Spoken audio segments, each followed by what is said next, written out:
Hi there, Smart Drivers. Rick with Smart Drive Test talking to you tonight about road rage and answering any questions, obviously, that you have about passing a road test, getting a CDL license, starting a career as a truck or bus driver, or remaining crash free so you're not involved in a crash. So that's what we're doing tonight. I see that Penny's here, Adam's here, Brooks for Wheels, that's Corey. Corey is the moderator and is really good at getting any videos up that I refer to when I'm answering your questions. So, yes, Corey's here, and Corey does an awesome job. And Hall Phase is here, Penny's here.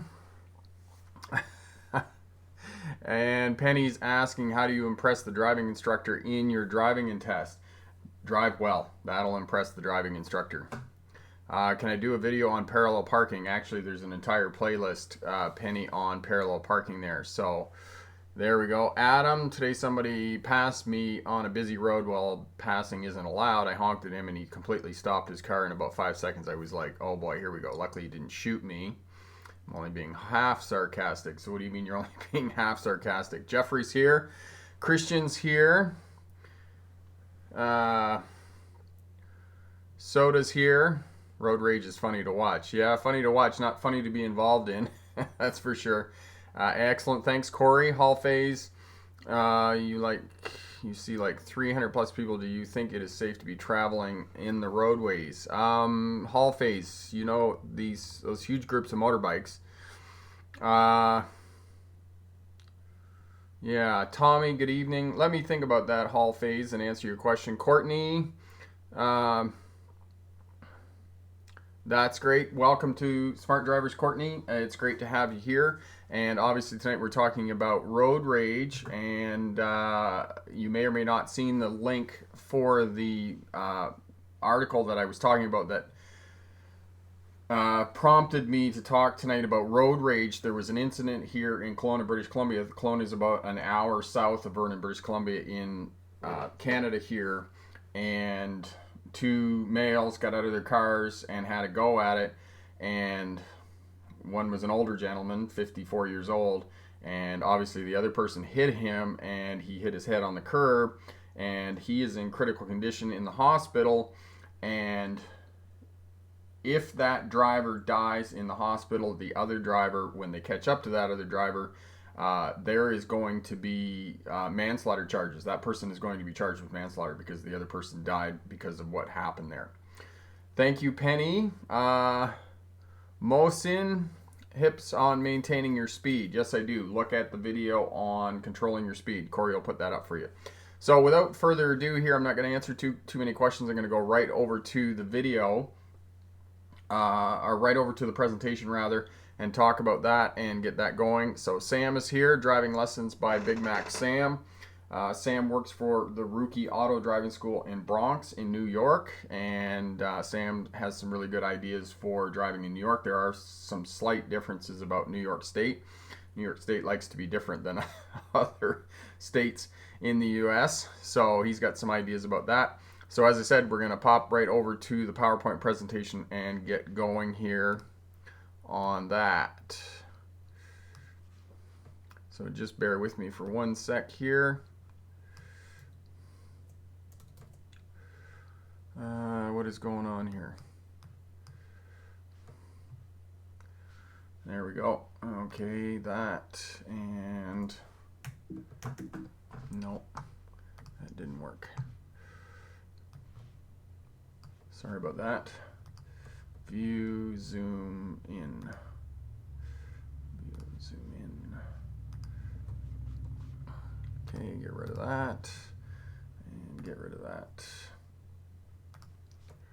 All right, so here we go. Okay, so road rage. So we're all going to experience road rage at some point in our driving careers because it is a simple fact of social driving that we truly believe that when somebody else is going slower than us, they're a goofball, and when somebody is driving faster than us, they're an idiot. So the very fact that it's a social activity predisposes it to road rage, and this will provide you with some strategies and techniques to remain calm while you're driving, and perhaps give you some self-awareness that is going to help you to remain calm while you're driving and sort of think about working with other drivers. So as I said there in the introduction, it's a social activity, and you need to ask yourself, am I prone to aggression? One of the things that spurs us to aggression while we're driving is that we're in this little metal box, we're by ourselves, and all of that causes our emotions to be heightened. If we're happy, we're going to be happier in our cars. If we're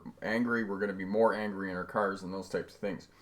And as well, many people drive too close to other cars, and other cars will do something unexpected, and then we don't have enough space to react properly, which will cause us to get upset or excited when we're driving. And the other thing about driving being a social activity, and I say this again and again for drivers, drive in the spaces between the clusters. You don't want to be near other vehicles, because space management is the key component to being a defensive driver and remaining crash free. Because if you can stay away from other fixed objects and other road users, it's less likely that you're going to hit them. So try and stay away from other vehicles on the roadway. Now, as well, think about the way that you view the world. Is your world black and white? Is it right and wrong? Is what the other driver's doing wrong or right?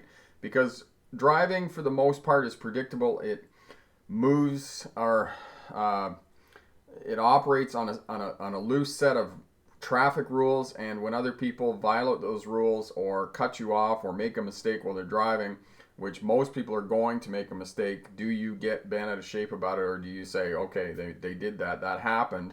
Because it's not a matter of if other drivers are going to make mistakes around you, it's a matter of when they're going to make mistakes around you. So think about how you view the world, and if you can manage space and you can sort of know that other drivers are going to be making mistakes around you, and you don't get upset when they do make mistakes, you're going to be a better driver. Because the definition of professional drivers, and the one that I hold up as the pinnacle of being a professional driver, if you're going to drive a truck or a bus, is that it's not a matter of if other drivers are going to make mistakes, it's a matter of when. And as a professional driver, what you need to do is to put in strategies and techniques that will allow you to compensate for the mistakes of others. And if you can do that, then you are a professional driver.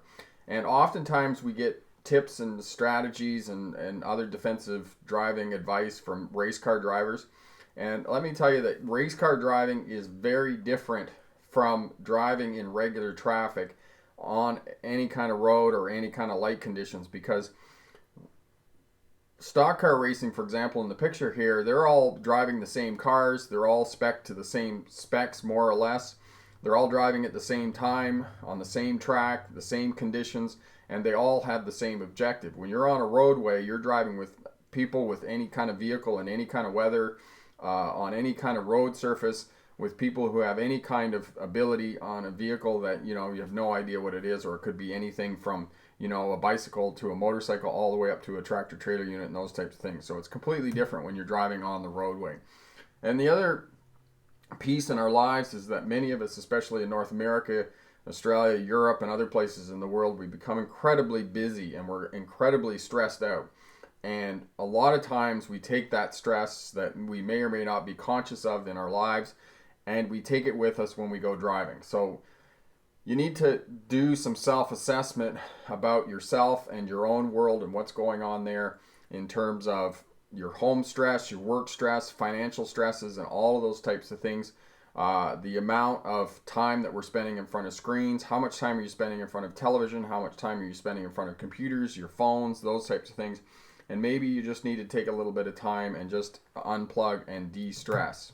All right? Fatigue is another thing. And when you're driving, know that you're going to be tired. And when we're tired, we're less tolerant of other people's mistakes. And this is going to lead to bursts of outrage and whatnot. And know the signs when you're tired, okay? And take note of that. Say, listen, I'm tired. I need to manage my space better. I need to know that I need to hang back and those types of things, and maybe drive the speed limit and just take my time to get to where I need to go. And this is going to be especially prevalent in the middle of the night during early morning driving, or circadian, when our biological clock takes a dip in the early afternoon and early mornings. Okay, so think about emotions. Think about emotional impairment. Did you have a fight with your spouse? Do you have a grievance at work? Is there a death in the family? Are you moving? A few years ago, I was moving. I was having my first baby. Not me personally, my wife was having a baby. We were having a baby in the family, obviously.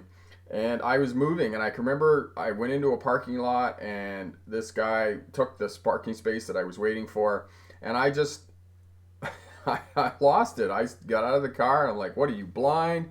I'm yelling, but it wasn't that I was mad at that person. It was the fact that I was moving, and there were a lot of other stresses in my life and new things coming into my life that I didn't understand how much stress and anxiety was in my life about these new things and new changes that were happening in my life. But it came out in my driving, and I got upset. So oftentimes what we're being angry about isn't the cause of why we're angry. And anybody who's been in a relationship with other people knows that that's very true. Okay. The other thing that leads to road rage, and this is becoming more and more prevalent, it's becoming the new sort of drunk driving, is distractions. And some of the things that you can do to avoid distractions so that you're not accidentally drifting into other people's lanes, you're not cutting people off, you're not driving slower than the other traffic around you, you're trying to keep up with traffic flow and those types of things, is cell phones in our vehicles and telematics and those types of things. So set your radio stations before you leave, set up your GPS units, leave telematic information alone while you're driving, because there's a lot of information in our new vehicles, tripometers, tire pressures, fuel mileage, and other information. Leave all that alone. And then if you need to consult any of this, find a safe place to pull over and consult this technology before you're driving. Don't try and drive while you're consulting all of this technology. So phones and GPS, if you can't leave your phone alone, or rather, sorry, if you're using your phone as your GPS unit, put the device on audio and just listen to it. And if you get lost or you have to get rerouted, the GPS is going to do that. Use hands-free device. And if you can't leave these phones and GPS units alone and those types of things, especially your phone, which is the number one thing that we're all doing now. I mean, my mom took a bus trip the other day, a couple-hour bus trip, and she said while she was on the bus, she counted 27 people who were on their phones while they're driving. Put your phone somewhere where you don't have access to it. Put it in the trunk or put it somewhere else. Or just get off the road and then consult your phone, because this is one of the things that is definitely going to lead to road rage and acts of aggression while you're on the roadway. So if you do encounter road rage and you have another driver that's trying to force you off the road, or they pull up and they stop and they get out of their vehicle, do not get out of your vehicle. Lock the doors of your vehicle and do not get out. Do not engage. Do not make eye contact. Do not honk your horn. If you've got another driver, do not act aggressively or drive aggressively with your vehicle, because all of that is going to exacerbate the situation. It's the situation in Kelowna with this guy who ended up in the hospital because he hit his head while the two of them were fighting. Another story, while I was living in Australia, I was working in a butcher shop briefly part-time while I was there. And one of my colleagues who I worked with at the butcher shop actually was a butcher, and he was a stocky fellow. He was probably about 220 pounds, and he comes in one weekend, and he's got a black eye. And of course, we're all egging him on about why he got a black eye, but it turned out that he had a road rage incident with another driver. The other driver got out of the car, and it was this old, seasoned, gnarly bricklayer, and the bricklayer didn't even hesitate. He just walked straight up to him, and he just drilled him right in the face. So know that these people are out of control and they do not have control of their emotions. So do not engage, okay? If the situation becomes unmanageable, call the police immediately, or drive away. Do not drive home. Drive to a police station. And as I said, do not drive to a public area, those types of things. And remember that when people are angry, people can only stay angry for a couple of minutes before they calm down. So if you don't engage, you don't spur on the person, then it's likely going to abate. All right, so know that driving is a social activity. Know that most of the time the traffic laws that govern actions of people and drivers on the roadway are predictable. It's when they become unpredictable that we're susceptible to aggression and road rage. Think about your attitude. Is your world black and white? Is it gray? Do you have a professional attitude that it's not a matter of, if somebody's going to make a mistake or somebody's going to cut you off or somebody's not going to give you the right of way, and you're like, okay, well, that happened, and now they can just go on and have their crash somewhere else. You're just going to let them go. Do you have this attitude that you got to be first all the time? Do you have this attitude when you're driving that People who drive slower than you are buffoons, and people that drive faster than you are goofballs. So think about your attitudes, think about the stresses and emotions that are in your life, think about distractions while you're driving that are going to cause you to slow down, that are going to cause you to not pay full attention to your driving and those types of things. And then again, with road rage strategies, if somebody does engage with you on the roadway, lock your doors, don't get out of your car, do not make eye contact, and do not honk your horn or do other aggressive driving maneuvers. And then finally, if they continue, then you need to drive away, or you need to drive to a police station. Do not drive home. So those are some strategies and techniques that you can employ for the purposes of being engaged in road rage and those types of things. Okay, so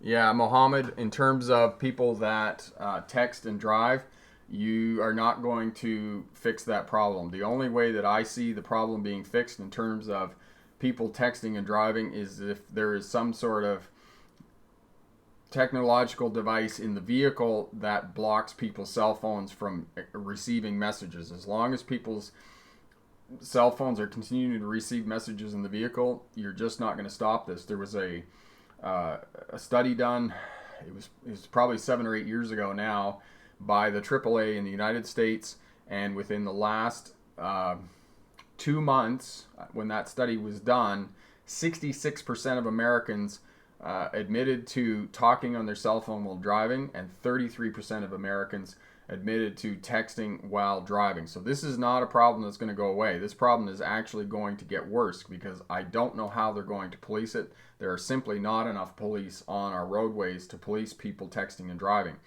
So for those of you who are smart drivers and those of you who want to be professionals, it becomes more and more important for you to manage space around your vehicles and stay away from other people, because these people are going to be on their cell phones, they're going to make mistakes, and they're not going to be having their full attention on driving. And it's not just cell phones, and it's not just those types of electronic devices that are in our vehicles, but as I said, telematics, those screens in our cars, all of that information. I mean, now many of these vehicles also have access to internet, and they have access to social media.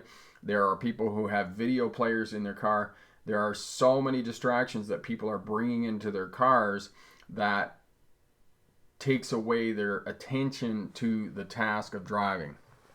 Okay, Adam, question for later. What do you do if someone gets out of his car in a combative manner in a road rage incident? Yeah, and Adam, as I talked about in the presentation there, if somebody gets out of their car, lock the doors on your vehicle. Do not engage. Do not make eye contact. Get out your phone and use your phone to call the police or take a picture of them. If it becomes too bad, then what you need to do is you simply need to drive away to a police station. I mean, if you can't get away from them, like if you can't drive away without striking them, you might have to do something crazy like drive up on the sidewalk or something like that. You need to get away from them somehow. Okay? All right, Silas, didn't miss too much. Oh, great. Yes, it is on point. Courtney, Sarah, can you clarify the concept of courtesy driving? So, Sarah, I wouldn't really say that it's courtesy driving. What I would say is it comes back to that idea of professional driver. And I use that idea of professional driver not just for people who are truck or bus drivers or people who drive for a living. The idea of courtesy driving or professional driver is knowing that other people on the roadway are going to make mistakes.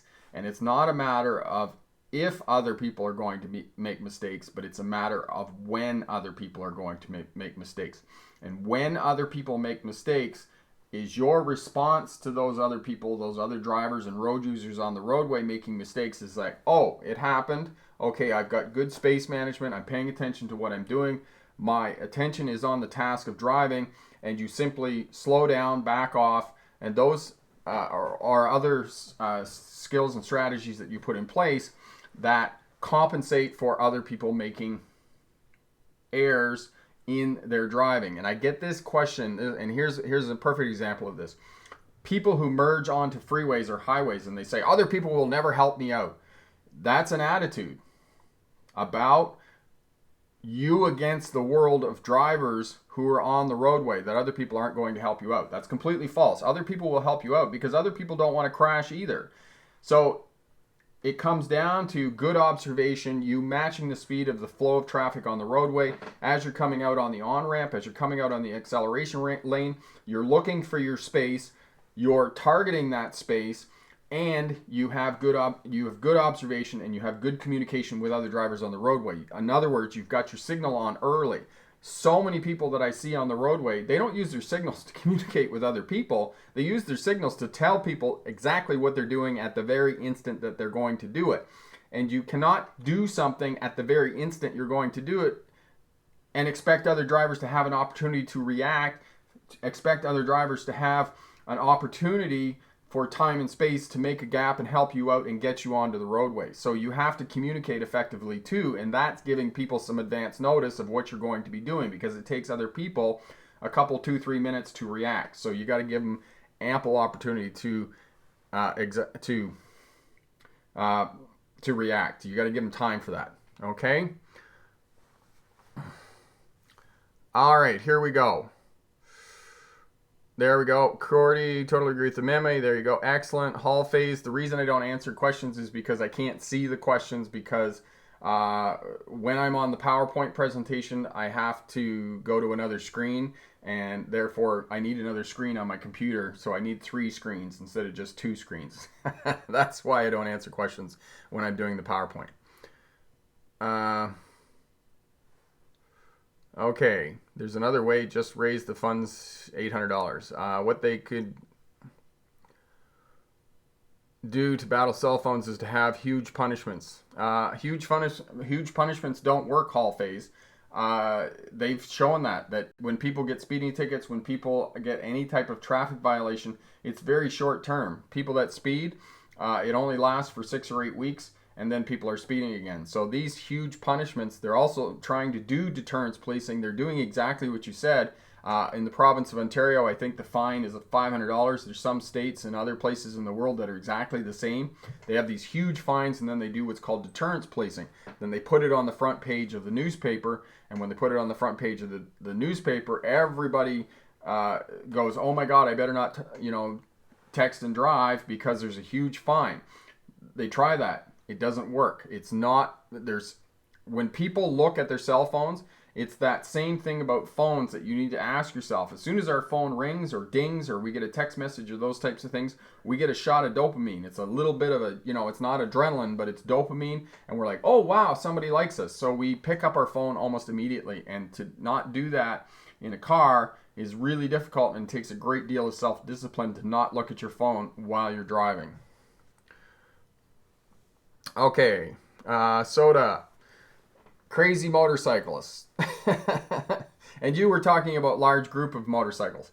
One of the things, Soda, that I might suggest to you is if you're following them and they're on the path of travel where you're going, you might want to think about an alternative route so that you're not confronting them or trying to pass them. Because if you're talking, 30, 40, 50 motorcycles on a roadway, I mean, that's a lot of motorcycles, and you got to be out in another lane of traffic for a long time to get around those motorcycles. So that may not work for you.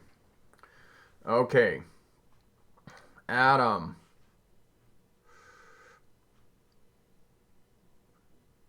Thanks, Corey, for putting that in there. That's great. Adam. My friends use Snapchat while driving, sending pictures behind the wheel. I tell them to cut it out, and they laugh it off. As a concerned friend, how can I convince them they're being reckless? Yeah, Adam. That's a difficult question, Adam, and really what happens to it is that that they're being dangerous while they're driving. And what I would suggest to you is if they're being dangerous while they're driving and you're adamant that they shouldn't be doing this, my advice to you would be to simply not ride in the car with them. It's kind of like drinking and driving. If you're out with your friends and they've had a couple of beers and they get in behind the wheel, you just say, well, you either give me the keys and I'm going to drive, or I'm simply going to get a cab home, or I'm going to walk home, or I'm going to get somebody to come and get me. You just refuse to be in the vehicle with them because it's unsafe. When people are using their phone, especially if they're younger people and they don't have a great deal of experience, I'm not saying that veteran drivers have experience to be talking on their phones either, but there's a lot of things going on, and I've talked about this before in terms of young people, especially those young people who are just getting their license and they're 17, 18, up to say, I would say 22 years old. There's a lot of change going on that young people have inexperience with. Distracted driving, dating, drinking, and driving. Those 4 things, those are huge, huge things in our lives. And, you know, we're distracted driving, so we have our phones, and we don't have a lot of experience with phones. We don't have a lot of experience with self-discipline of not answering our phone immediately. Driving, we don't have a great deal of experience with driving. We don't have a huge lexicon of hazard perception and our ability to recognize hazards on the roadway. We're dating, and that could be all new to us, have new relationships. We have high emotions around our dating.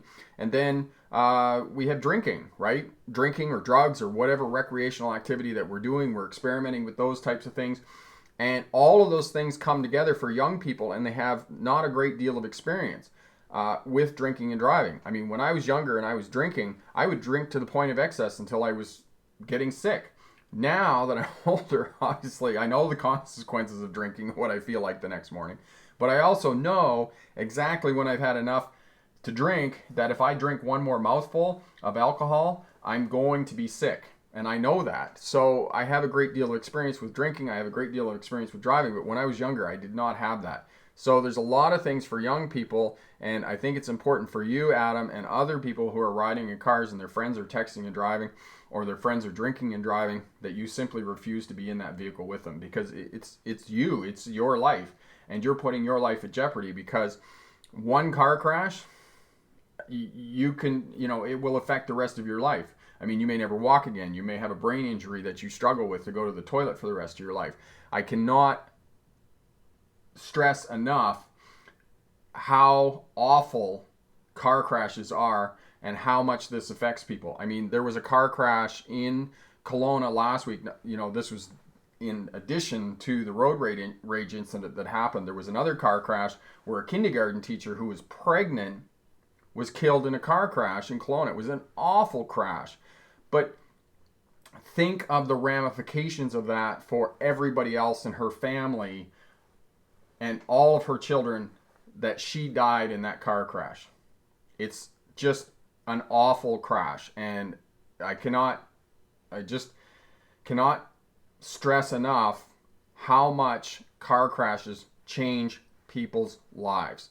Sometimes it's just a fender bender and you get away without too much damage or too much consequences from that. But if people are,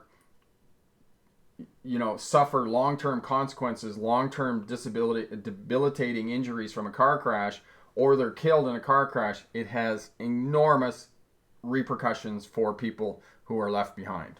Okay? Okay.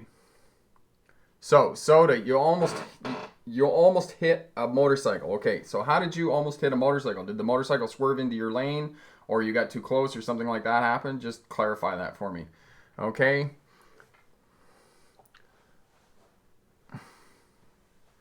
All right.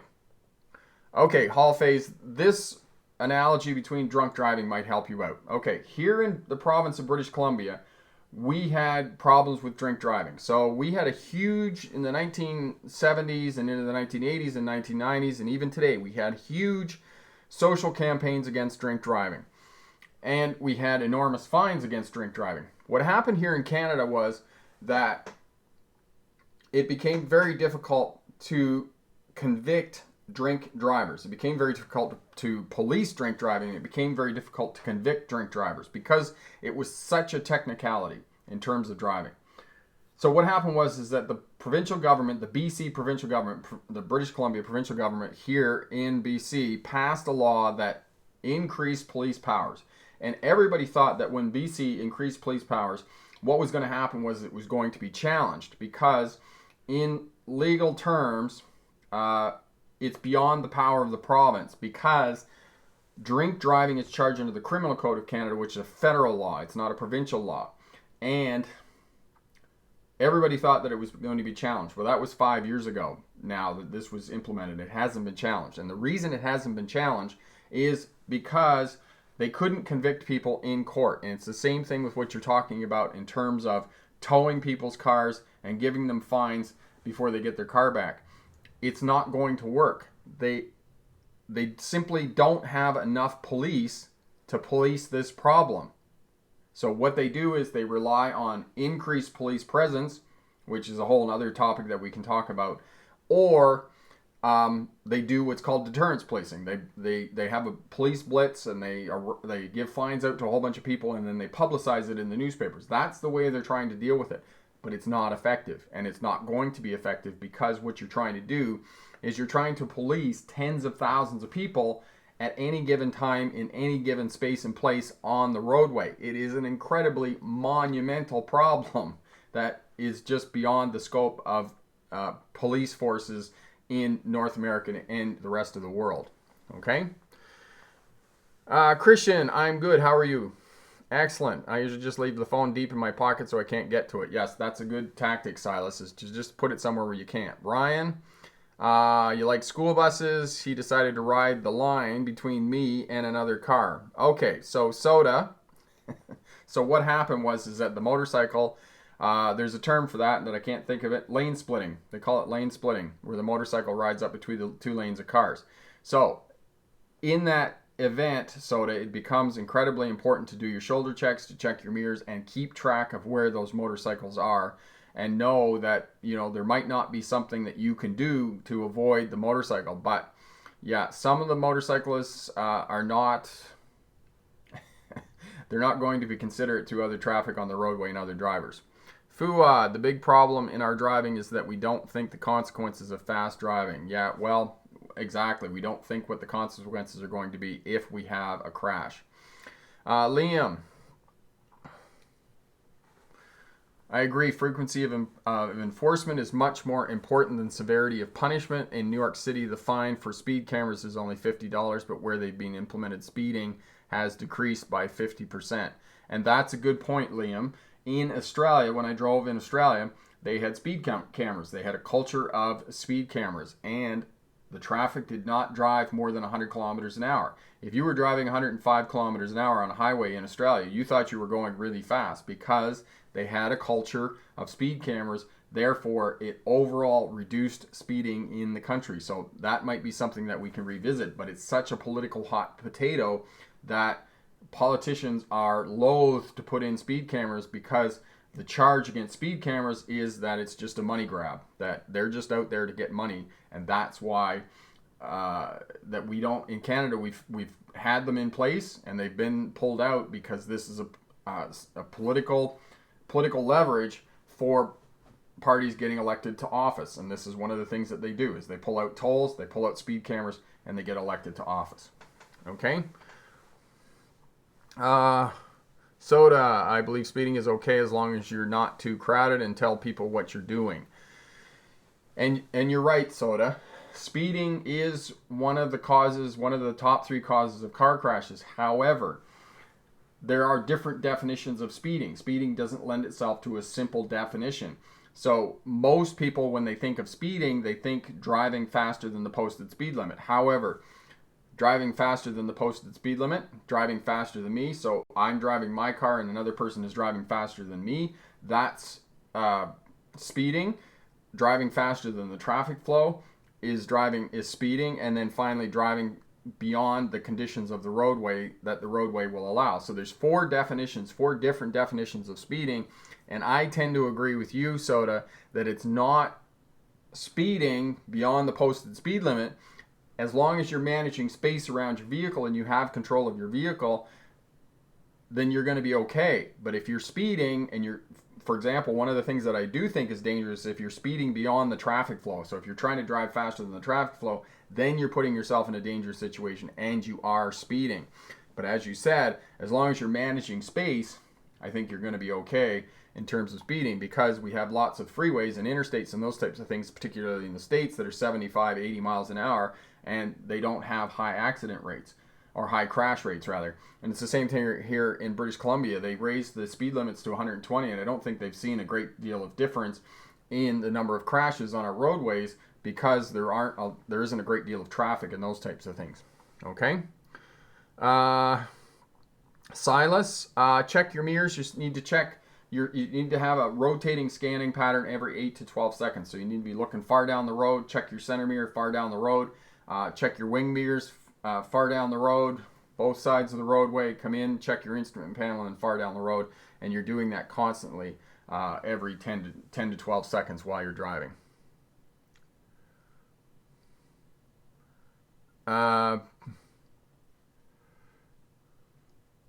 Oh, I'm not denying that, Hall of Phase, that people have been injured and killed from cell phones while they're driving. No, I don't. I hope I didn't say something that confused you. If I did, I'll clarify that. Okay. Courtney, even with knowing your car could get towed, it wouldn't make a difference, unfortunately. Yeah, well, unfortunately, there are still people who do illegal street racing, and they know that they're going to get their vehicle towed, so... Okay, Soda, they have speed cameras in the States. Yes, I believe there are some states that they do have speed cameras in the U.S. Algeria, the freedom of driving, no cameras on the road so you can drive as you want. Yes, as long as the police don't catch up to you. Mystery, I'd like to know what is the best way to write you. I asked this because I think I sent you a message last week and for my friend. Okay, Mystery, the best way to send me a message is rick@smartdrivetest.com, and you can just send me an email there and I'll answer your email for you, so that'd be great. Okay, there we go. Okay, let's see if I got everybody. So, Soda, you hit a cyclist in Nevada, I'm automatically at fault. Okay,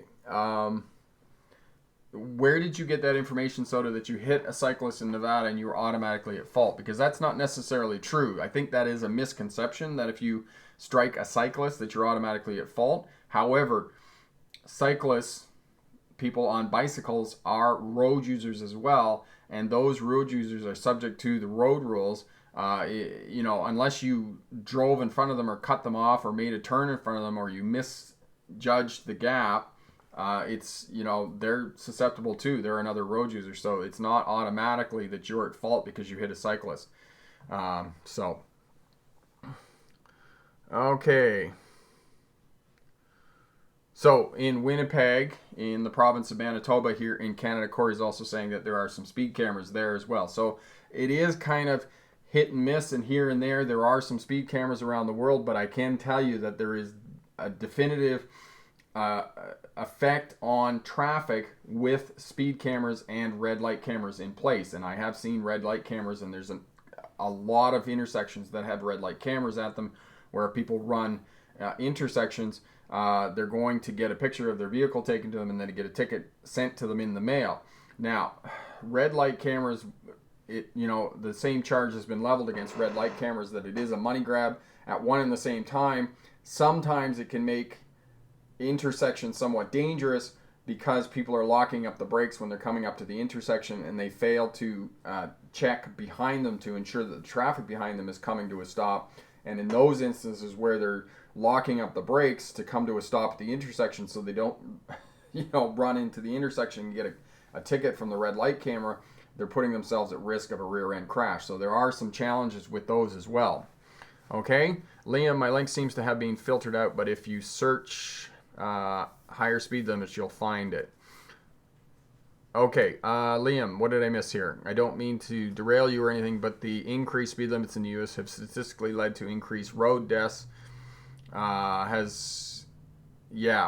but Liam, what I would say to you about that is that's only one report, and the difficulty with those types of reports is that they're incredibly detailed, and you can't compare apples to oranges, because on mostly what I'm talking about is I'm talking about freeways and traffic traveling in the same direction. Obviously, if you have increased road speeds in cities and on two-lane highways and those types of things, yes, then you're going to get increased numbers of traffic crashes. But on freeways, and I mean the Autobahn is probably one of the best examples ever, is that they don't have a speed limit on the Autobahn, and they don't have crazy increased numbers of road crashes and those types of things. So yes, there is, on one hand, there are increased number of crashes with increased number of road speeds, but you have to look at the type of roads and the many other types of conditions that are affecting that. But on the other hand, if you have freeways and those types of things, you're not going to get increased number of crashes. And, I would need to look at the report to get more specific information and whatnot.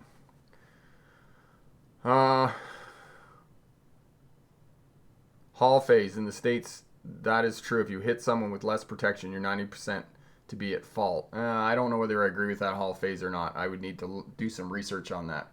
Adam, on the subject of cyclists, what do you do if there's a cyclist in front of you and cars honking behind you because the cyclist forces you to slow down? In that case, Adam, you gotta, just tune the horns out and focus on what you're doing, because obviously you need to wait until there's a place on the roadway that you can safely get around the cyclist, because you don't want to be, charging through or plowing through on the cyclist. And unfortunately, this is part of road rage, is that other people are oftentimes going to honk, and they're going to, they're going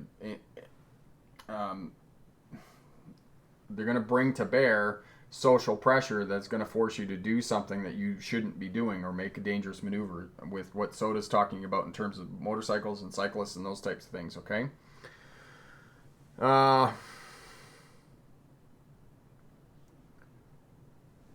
It's like our pedestrian law almost. They see it as the motorist should have been paying attention no matter what, and it's kind of not fair. Okay. Yeah, as doing post-crash analysis and investigation for many of these crashes, I'm not sure that you can make that blanket statement in terms of pedestrians and people on bicycles and other vulnerable road users that you're automatically at fault because you got hit. If the other road user is doing something that's blatantly dangerous or blatantly unpredictable, then the court of law is going to take that into consideration. It's not that people are, unless the driver of a vehicle made a blatant error or wasn't paying attention, there's going to be some consideration in a court of law about all of that. Courtney, thanks so much. I appreciate that. I'm going to get some shelves up here as well behind me, and I'm going to put some cars. I've got some cars here as well that I need to put up there, so I'm going to do that as well. So thanks for that, Courtney. I appreciate that. Okay, Hall phase. After you cut someone off or something and they begin to chase you, what should you do? Okay, so Hall phase, if you accidentally cut somebody off, obviously you didn't do it on purpose. You need to, if they're going to continue to follow you around, what I would suggest to you is just drive to the nearest police station, okay? Roll up your windows, don't get on your phone, just pay attention to what you're doing and drive to the police station, and then you can stop. And hopefully they're not going to, by that point, they've, broken off the chase and they've calmed down and gotten a hold of themselves and those types of things, okay? Bricks for wheels, but one statistic that may muddle things with traffic crashes and speed limits is the overall increased traffic volume over time. Yes, and that is another excellent consideration, Corey, is that yes, in fact, there is more traffic. There's absolutely no doubt about it. There is more traffic on our roadways. There are more road users on our roadways. So the opportunity and the increased chances for conflict on our roadways is also increasing. One of the statistics that's been put in place, it's incredibly difficult to prove, because one of the things that's incredibly difficult to collate is traffic statistics, because of the people who are reporting are oftentimes police officers, and there's no consistency about reporting traffic crashes. So since the late 1960s, when we had just over the top in terms of number of traffic crashes due to drinking and driving and other not wearing seatbelts and whatnot, we still, I argue, and I've argued in academic papers, that we still have the same number of traffic crashes as we did in the late 1960s. We still have the same number of injuries. We have simply only reduced the number of fatalities, and we've reduced the number of fatalities not because people are driving better. We've reduced the number of fatalities owing to better road engineering, better safety features in our vehicles, safety restraints, the mandatory wearing of safety restraints within vehicles, airbags, those types of things, and as well better medical technology. So we have better responses to putting people back together and fixing people and surgery and those types of things. And most of those better medical practitioners came out of the Vietnam War. The Vietnam War, trauma and surgery and those types of things all were a product of that. So that's one of the reasons why we have fewer deaths in terms of traffic. Okay, Sam. I always tell my students to behave on the road because the heat unit will get them. Get you. What is the heat unit, Sam? Okay, Hall Face. Say if you got in a collision with another car, but the guy hit you, look like he wants to stab you. Yeah, again, Hall Face, drive away. Hall Phase, I would recommend that you simply drive to the police station. I mean, you could call 911. That's going to be up to your discretion while you're driving. Bricks for wheels, limited space and lack of planning. There are bike lanes in some places. Also check how to turn right with bicycle lanes. Yes, excellent. You are most welcome, Silas. Courtney, needed that link for bicycle lanes. Today is my test. And be in the city with bike lanes. Yeah, so definitely have a look at that as well. Okay.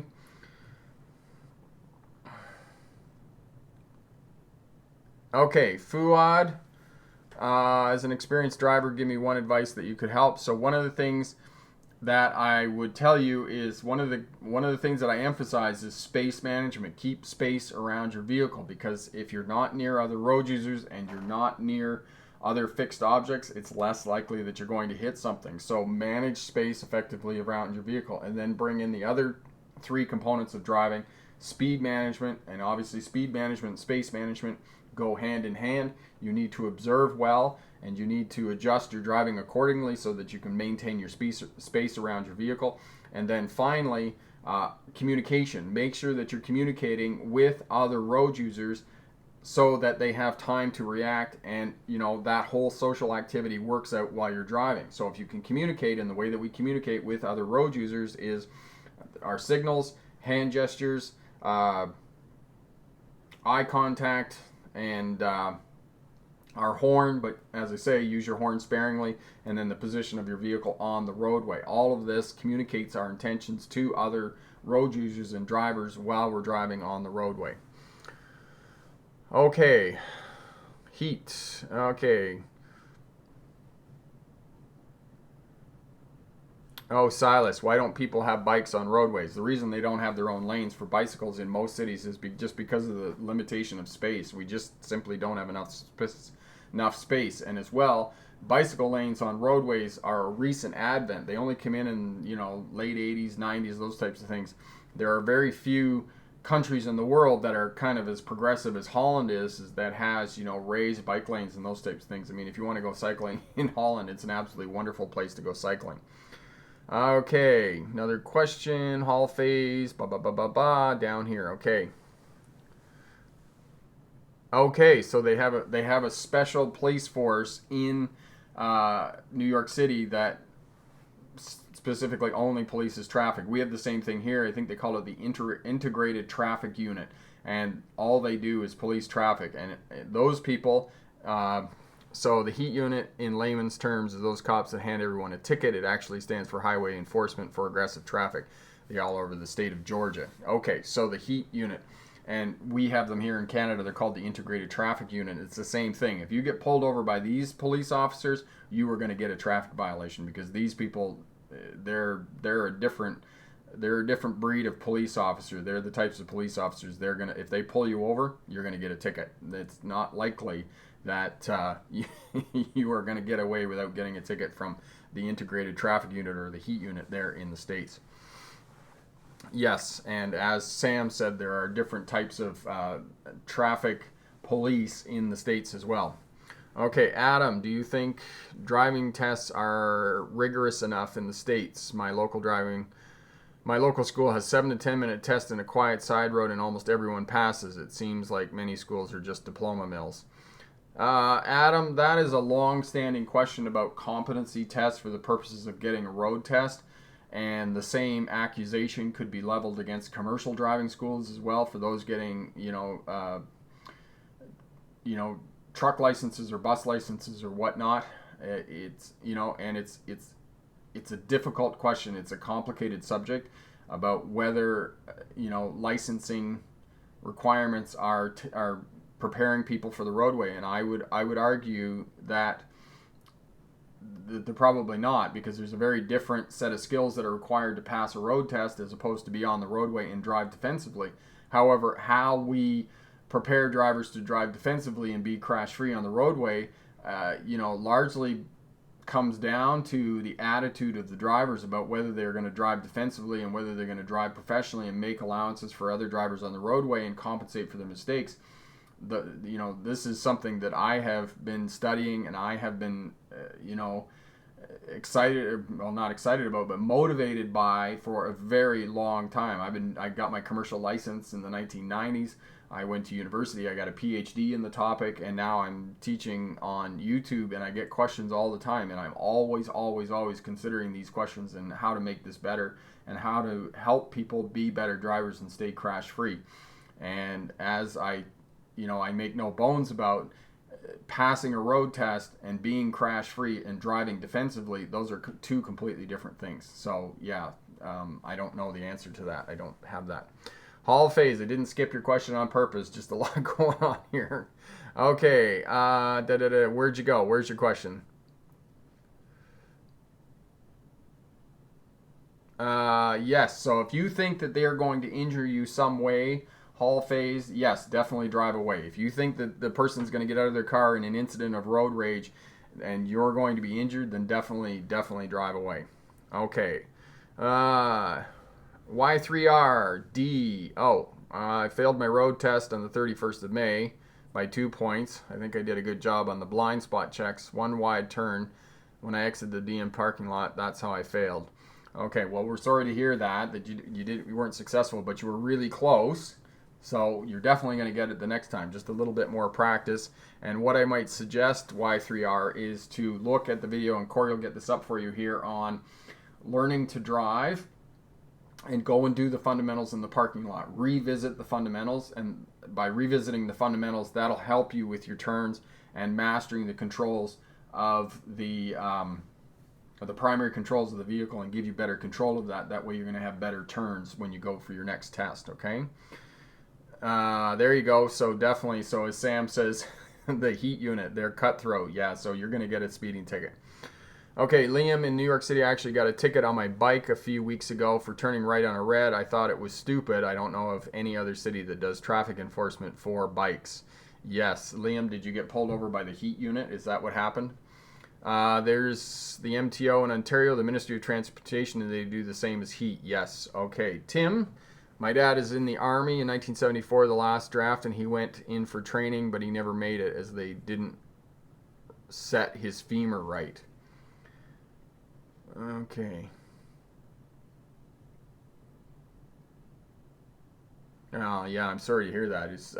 So your dad obviously walks with a limp if they didn't set his femur right. That's unfortunate. That's very unfortunate. Soda, I believe those cops didn't make the real police force, and it takes it on everyone else. Sorry, I don't mean to laugh, Soda, but you might be right. You might be right.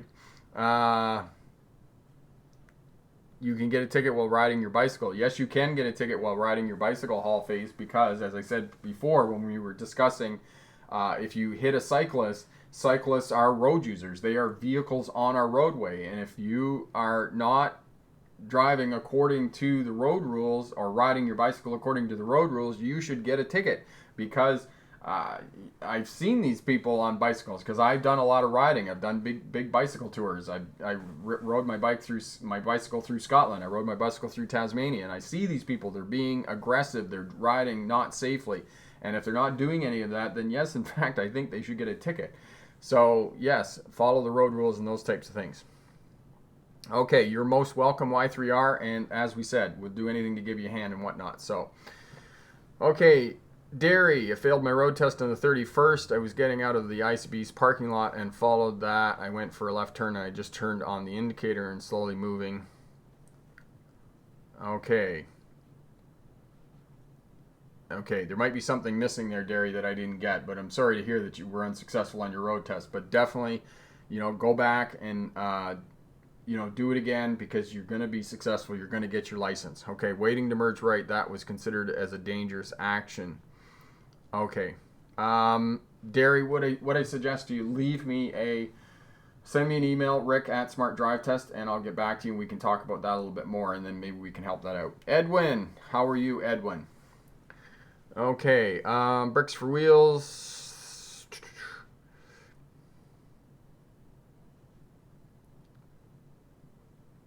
Yeah, that's a possibility that in the States, if you're on a bicycle, they might take you in and book you if you were going to refuse to give them ID, which you might want to do, just give them ID.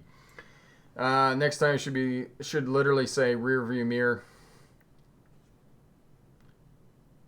Y3R? No, one of the things that you can do on a road test, and I'll ask Sam the same question, do you encourage your students to do running commentary on their road tests? Because I encourage students to do a running commentary while they're driving, because if they're doing running commentary, the examiner knows exactly what you're doing, and they know what you're checking, they know where you're looking, and those types of things, and it just takes the guesswork out of it. So I encourage students, especially while they're practicing, to do a running commentary, because when you're doing a running commentary and you're actually doing the activity, whatever it is you're learning, whether it's driving or something else or whatnot, it's going to make you a better driver, and it's going to put in place the skills and abilities and that you need to drive safely and drive defensively and to pass a road test. Okay? Hall phase, yes. So as I said in the presentation, hall phase, for those of you who know that you're prone to anger, know that you have triggers, that other things make you angry while you're driving, and as I said, we're more prone to being angry while we're driving because we're tired, we have stresses at home, there are triggers, we're upset when other people are driving faster than us, or they accidentally cut us off, or they drift into our lane, or those types of things. I had a friend some years ago, and if you haven't gone over to the Smart Drive Test website already and seen the Disney video on Mr. Wheeler and Mr. Walker, where there's this complete Jekyll and Hyde transformation when he goes from being a pedestrian to being a driver. I had a friend who was like that. He got in, he was the nicest guy that I ever knew when he was out of his car, but when he got in the car, oh my God, he just transformed into this this character that's just angry all the time. When you get in the car, he's cursing other drivers and swearing at them, and oh my God, you're too slow, and this and that. It was something else. So if you know that you're prone to anger while you're driving, just manage your space around your vehicle so that you're away from other vehicles and those types of things, and breathe, and just, you gotta breathe. And when somebody else cuts you off and those types of things, focus on your breathing, focus on what you're doing, and that way you're going to be less prone to driving and whatnot. Okay, Edwin, I have my license since October. I just got to get more experience behind the wheel. Do you have any videos on basic car maintenance? Yes, there are a couple of videos, Edwin. One of the things you want to do is do a good pre-trip on your vehicle. So look at that video on pre-trip inspection. It's for road test preparation, but it'll help you out with your pre-trip inspection. And as well, there's another video here on checking the oil and how to change the oil and those types of things. So basically, it's just a matter of going over and doing a pre-trip and making sure everything's right and whatnot. Okay, so Sam, I also do the same sometimes about running commentary. I mention it to them when they do the running commentary with me, just like I did with my student Rashida on my channel. Yes, so there you go. So Sam is in New York, and he also encourages students to do the running commentary, and that will help you out with your driving. Okay, you're most welcome. Dorcas, how are you, Dorcas? Good to see you. Actually speaking out on my road test, especially when I did right turns on red, so that the examiner knows. Yes, and it's an excellent technique, and I really encourage students to be able to do it and those types of things. Okay, so we're getting near the end here. If anybody else has any questions, I always hang around for a little bit at the end of commentary to answer that and whatnot. So I just want to mention I did get the defensive driving course up over at the Smart Drive Test website. Corey will put the link up here for you. And for this week, the defensive driving course is on for $10. So you can pick up the defensive driving course for $10, and it will cover all of these topics of road rage, distracted driving, medication, fatigue, all of this stuff, and it will help you and give you techniques and strategies to be a better driver and remain crash-free. As well, I talk about the different types of crashes and strategies and techniques you can put in place for those. So have a look at that over on the Smart Drive Test website, and you can pick it up for 75% off for $10 this week. Okay, Adam. There's a great book on the subject called Traffic by Tom Vanderbilt. Yes, Adam, I have read that book, and unfortunately, it is dense and turgid. There's some good words for you. It's not very accessible. It's a tough book to read. It's a tough book. Yeah, so thanks for that. But I don't want to discourage people from not picking it up and having a look at it. But I did read it. I was going to do a book review on it, but I just found it really tough to get through. Okay, what about two-lane uncontrolled intersections? Mustang Man, what is it you want to know about two-lane uncontrolled intersections? All right, in my expense in driving, there's not much road rage near including the city, but in the city there's, where to go? There's a bit more, yes.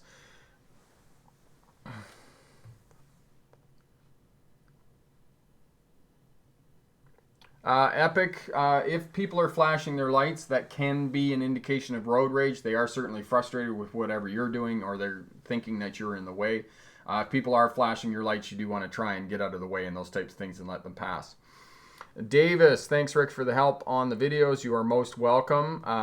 Sam, the examiners here always hear running commentary with the CDL drivers because it must be done with them. So they are used to hearing it. Excellent. That's an excellent point, Sam. So again, Sam and I, both driving instructors. Sam is a driving instructor in the Bronx and in New York, and I'm a driving instructor here in British Columbia. I've also been a driving instructor in Australia and in Ontario, the province of Ontario here in Canada, and we strongly encourage you to use running commentary. That will help you to learn how to drive. Y3R, okay, I'm going for my second test. Excellent. That is awesome. We're so glad to hear that. Good luck on that. Hall phase. Okay, so I had a road rage driver. So I'll tell you one incident that I had with a road rage driver, and it probably most of my road rage incidents have been on my bicycle. When I've been riding my bicycle in traffic, that's when I've had most of my road rage incidents. But a couple of years ago, when I was going through my divorce, I was just not in a good emotional state. Anyway, I was coming back from Kamloops, which is about 90 minutes north of Vernon here, and I was coming back to get my kids on Halloween. I was running late, which didn't help. First of all, that was it. And I come into the parking lot where I was picking up my kids, and I came around the parking lot, and there was a van parked in the middle of the parking lot.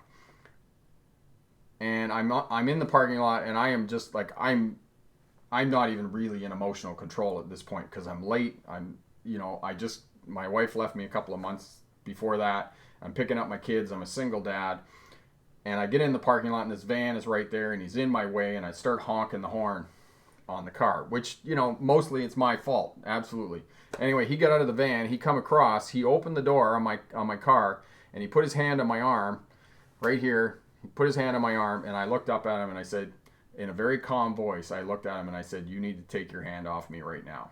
And he basically took his hand off my arm and he slammed the door and he said something cursing at me and he walked off. So that was one road rage incident that I did have a couple of years ago. And it could have been worse. It really could have been worse. So I just really suggest that you try and calm yourself down and do not engage. Okay? All right. Adam, I admit that I couldn't finish it even as an avid reader. Yes, Adam. Dense and turgid. That was what I went for with that book. Yes, it was a tough read. Okay, defensive driving course. There you go, Mustang Man. The timing when two people don't go together, it messes everything up, and I almost got hit. Yes, so that's excellent, Mustang Man. What you got to do is the right of way is always given. The right of way is not taken. The right of way is always given. So if somebody else wants to go, just let them go and then wait for your turn. There you go, Hall phase. Great. Tornado. It was Toronto. Yeah, you got to hate that autocorrect. There you go.